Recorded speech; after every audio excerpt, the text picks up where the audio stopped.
trabalho de Filipe Luís é extraordinário até o momento e eu vou te mostrar o porquê nesse vídeo. Então vamos lá. Vamos começar falando aí do Filipe Luís. Ele assume ali o time logo depois da demissão do Tite. O Tite é eliminado ali para o Peñarol, né? Nas quartas de final da Libertadores. O Tite até joga contra o Atlético Paranaense depois, ganha, porém o Filipe Luís acaba assumindo o time, né, e consegue já ter boas vitórias, classificando o time para a final da Copa do Brasil e tendo uma derrota nesse meio tempo que foi para o Fluminense. Foi uma derrota doída, é um clássico, mas a gente tem que também ver que o time do Flamengo não estava 100%, né? O time do Flamengo estava se guardando para a semifinal contra o Corinthians e agora o time do Flamengo chega à final e aí o trabalho do Filipe Luís começa a encantar, né? E o que a gente percebe, né?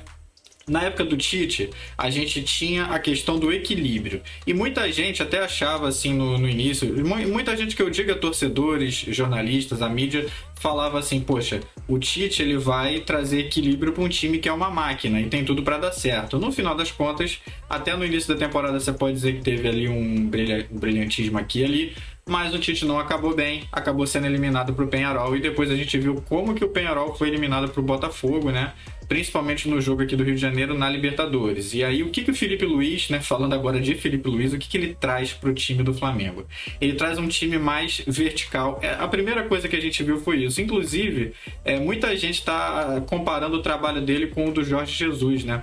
E isso acaba sendo uma coisa muito interessante se você for parar para pensar, porque o treinador que o Filipe Luís mais trabalhou na carreira dele foi o Diego Simeone, nas duas passagens que ele teve pelo Atlético de Madrid. E o Simeone é um treinador que preza pela defesa, ele até consegue ser agressivo quando necessário, mas a gente sempre vê o time do Atlético de Madrid jogando na defesa. E esse foi o treinador que o Filipe Luís mais teve ali para trabalhar junto. Só que na parte final da carreira dele, ele chega aqui com o Jorge Jesus e aí muito do que se via com o Jorge Jesus acontece agora com o Filipe Luís, né? Então os jogadores mais próximos, uma movimentação mais intensa, controlando o jogo, valorizando a posse de bola, não dando espaço para o adversário. Você vê a linha do Flamengo bem alta, você vê que o Léo Ortiz, né? Os dois Léos, né, da defesa do Flamengo começam a construir os jogos, então você vê ali que ele começa como se fosse quase que uma rodinha assim, pressionando a saída de bola, cercando mesmo. E obviamente o que a gente chega à conclusão é que o Filipe Luís pensou em dar o máximo, em até arriscar e até fazer coisa errada nesse início para até depois puxar para um equilíbrio, mas nesse início simplesmente dá essa coisa do ir para cima e tudo mais. E isso é uma coisa que é a chamada cultura do clube. É muito difícil você chegar assim, tem time que você pode botar qualquer cultura, o importante é ganhar, mas no Flamengo, se você for olhar bem, o Flamengo tem uma cultura de times que jogam para cima. É óbvio que você às vezes vai precisar defender. Se você for parar para pensar, se o Flamengo ganha de 1-0 do Atlético Mineiro no primeiro jogo da final da Copa do Brasil, na volta ele vai ter que se defender. Não é apenas atacar toda hora. Porém, a principal diferença que a gente vê no Filipe Luís é isso. É simplesmente...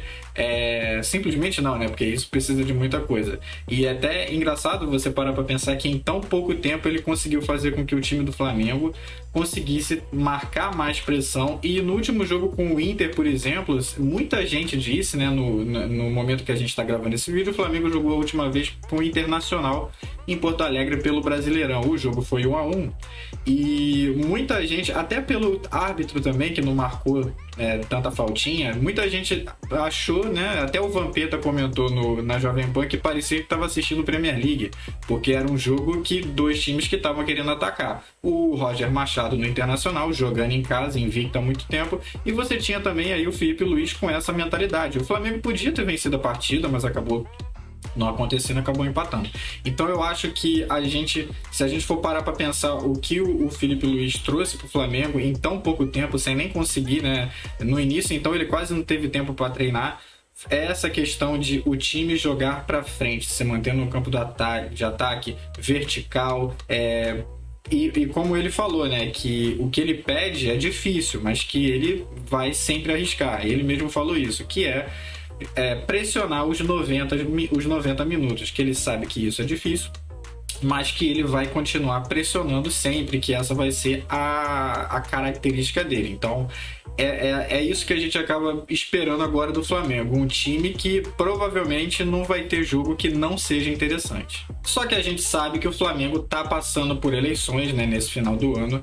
E se o Felipe Luiz não conseguir vencer a Copa do Brasil ou mostrar um futebol muito constante, né, se tudo isso que a gente falou, né, de pressionar e tudo mais, né, essa coisa ao estilo Jorge Jesus, né, vai acabar sendo uma coisa assim que não vai ter como a oposição, né, se alguém da oposição querer tirar ele. Porém, se ele não vencer a Copa do Brasil e de repente começar a ter dificuldades, aí é um pouco complicado.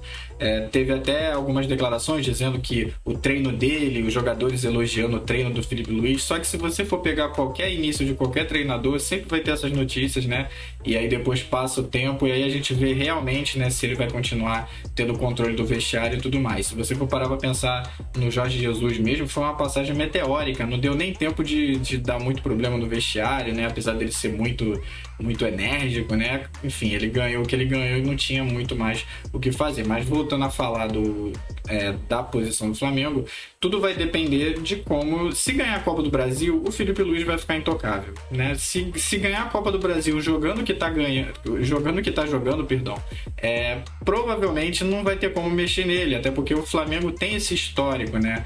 Antigamente o Flamengo fazia, craque o Flamengo faz em casa, né? Essa era uma frase aí dos antigos, inclusive até treinadores do Flamengo faziam em casa, lembrando aí do Paulo César Carpegiani, que com pouco tempo que tinha terminado a carreira virou treinador. Então, um caso parecido com o Felipe Luiz, que passou meses no time sub-17, depois no sub-20 do Flamengo, ganhou tudo e também tem a expectativa de que ele suba alguns jogadores, né? Que foram bem aí e que inclusive já até haviam sido elogiados pelo Tite e tudo mais. A gente pode falar aí o volante Ryan Lucas, que também pode ser uma boa opção, pode ser mais aproveitado. Tem o goleiro Diogo Alves. Assim, nesse caso, o Rossi é intocável, então o Diogo Alves a gente não sabe se ele vai ser um número 2, ou se ele vai começar a participar mais de alguns jogos ali no estadual. A gente vai ver, né, como é que vai ser, mas também pode ser essa possibilidade. E um terceiro nome que eu também acho que se o Felipe Luiz ficar para o ano que vem, pode aproveitar, é o atacante nigeriano Shola, que é o xodó da torcida aí, né? Que gosta muito dele, então ele também se destacou muito nesses campeonatos aí que o Flamengo ganhou, né? O Flamengo ganhou tudo de importante na base, né? Com o Felipe Luiz, então esses jogadores aí podem ser os três, assim, que eu poderia dizer, olha, tem grandes chances dele poder subir esses jogadores no ano que vem, é óbvio, ele ficando no clube. E rubro-negro, aliás, além de poder ter esses nomes aí da base subindo, podem chegar alguns nomes, né? Lembrando que a gente já sabe que o Davi Luiz dificilmente vai ficar, inclusive ele provavelmente deve vestir a camisa do Corinthians no ano que vem. E o Gabigol também, né? Parece que o Flamengo fez uma proposta pro Gabigol e eles ainda estão negociando, mas talvez a oposição não goste muito, né? Porque assim, se renovar agora, a oposição vai chegar, o contrato já vai estar valendo e tem gente na oposição que não gosta muito dos altos valores que o Gabigol ganha e pelo que ele está entregando em campo, por mais que agora com o Felipe Luiz ele esteja tendo mais chances, né? Esteja dando mais essa moral aí para ver se ele volta aos bons tempos ali, principalmente ali, né, de 2019 a 2021. Agora falando dos jogadores que já foram ventilados e que podem entrar bem, né? Rafinha Alcântara, ex-Barcelona, pode ser uma boa opção aí no meio-campo do Flamengo, já foi ventilado. O argentino Mauro Icardi também, o atacante, pode vir para ser uma opção. Aí teria que ver como é que ia ser com o Pedro, e provavelmente se o Icardi chegasse, o Gabigol não ficaria. Então porque não teria como, acho que até para folha salarial, por mais que seja Flamengo, ter esses três atacantes, né? Até porque hoje dificilmente os times jogam com dois pontas de lança, né? Então esse é mais um jogador que vem sendo ventilado para o ano que vem. Tem o Arthur, ex-Grêmio, que passou pelo Liverpool, pela Juventus, também tem a possibilidade de poder chegar ao meia, né, de um bom passe, pode ser mais uma opção que também vem sendo falada. E também o Danilo, né, seleção brasileira, lateral direito, que joga como zagueiro também às vezes, que joga na Juventus. Esses também são jogadores que vêm sendo especulados aí no clube e que com certeza eu posso dizer que todos eles seriam bem-vindos para o Flamengo, obviamente, chegando com vontade de jogar, estando bem fisicamente. A gente sabe o que esses caras fizeram no auge, então provavelmente seria uma grande adição aí pro Flamengo, principalmente para a disputa do Super Mundial ali no meio do ano. A gente sabe que o Super Mundial ainda está cercado de polêmicas, a gente não sabe se realmente vai acontecer, mas o que sabemos até o momento é que vai acontecer. Então, esses são as possibilidades aí de novos jogadores. Obviamente, né, que daqui a um minuto já vai pipocar outro jogador, então isso é só para dar um panorama geral do que pode pintar no Flamengo ano que vem. E agora fica a expectativa se esse Flamengo do Filipe Luís vai conseguir levantar essa Copa do Brasil, principalmente porque o jogo decisivo das finais vai acontecer na Arena MRV, onde o Galo é muito forte. Então agora vamos esperar para ver se num momento assim de tensão o time vai conseguir se segurar bem. E já mostrou isso nos 2 jogos da semifinal contra o Corinthians. E de resto, é isso. Se você gostou, deixe seu like, se inscreva no canal, espalhe esse vídeo nos seus grupos do WhatsApp e sempre fique aqui no Fox Futebol para saber de tudo sobre o seu time. Valeu!